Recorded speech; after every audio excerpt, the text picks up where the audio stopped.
Go yard. I got so much motherfucking design on right now. Break it down, bring it back, make it clap. I got 3 old thoughts, new block, where that thing. Bitches on my line, and you know. Assalamualaikum warahmatullahi wabarakatuh. Perkenalkan, kami dari kelas 11 Farmasi B akan menyampaikan edukasi penggolongan obat berdasarkan keamanannya.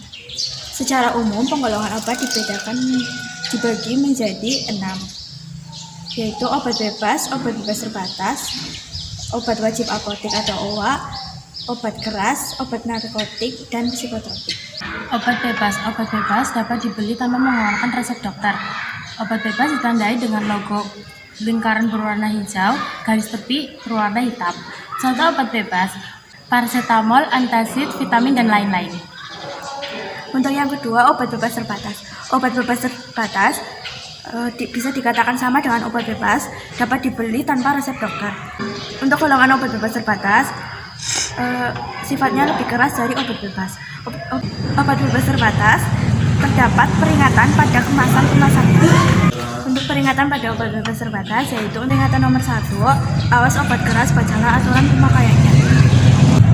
Peringatan nomor 2, awas obat keras hanya untuk umur, jangan ditelan. Untuk peringatan nomor 3, awas obat keras hanya untuk bagian luar dari badan. Peringatan nomor 4, awas obat keras hanya untuk dibakar. Peringatan nomor 5, awas obat keras tidak boleh ditelan. Peringatan nomor 6, awas obat keras, obat wasir, jangan ditelan. Untuk golongan yang ketiga yaitu obat wajib apotek. Obat wajib apotek yaitu obat keras yang diberikan oleh apoteker kepada pasien di apotek tanpa menggunakan resep dokter. Obat yang termasuk dalam obat wajib apotek ditetapkan oleh Menteri Kesehatan. Contoh obat wajib apotek yang menjadi obat bebas terbatas yaitu aminofilin, mebendazole, dan lain-lain. Untuk golongan yang keempat adalah obat keras. Obat keras adalah obat yang dapat diperoleh atau diberi dengan menggunakan resep dokter.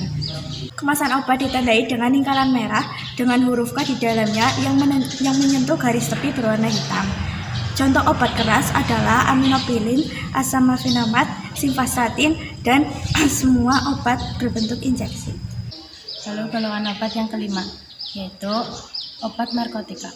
Narkotika merupakan kelompok obat yang paling berbahaya karena dapat menimbulkan adiksi atau ketergantungan dan toleransi. Obat ini hanya dapat diperoleh dengan resep dokter karena berbahaya dalam peredaran, produksi, dan pemakaiannya. Narkotika diawasi secara ketat. Kemasan obat golongan ini ditandai dengan lingkaran yang di dalamnya terdapat palang plus berwarna merah. Contoh dari obat narkotika antara lain opium, koka, ganja atau marijuana, dan lain-lain. Untuk yang keenam, obat psikotropika. Psikotropika adalah zat atau obat baik alamiah maupun sintetis bukan narkotika yang berkhasiat psikoaktif melalui pengaruh selektif pada susunan syaraf pusat yang menyebabkan perubahan khas pada aktivitas mental dan perilaku. Psikotropika sebenarnya termasuk golongan obat keras, tetapi bedanya dapat mempengaruhi aktivitas psikis. Psikotropika dibagi menjadi 4 golongan. Obat psikotropika golongan 1, kegunaannya hanya ditujukan untuk ilmu pengetahuan, dilarang diproduksi dan digunakan untuk pengobatan. Contohnya LSD dan metamfetamin. Untuk golongan 2, 3, dan 4 dapat digunakan untuk pengobatan asalkan sudah didaftarkan.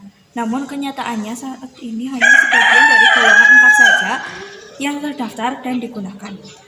Contohnya seperti diazepam, fenobarbital, lorazepam, dan chlordiazepam.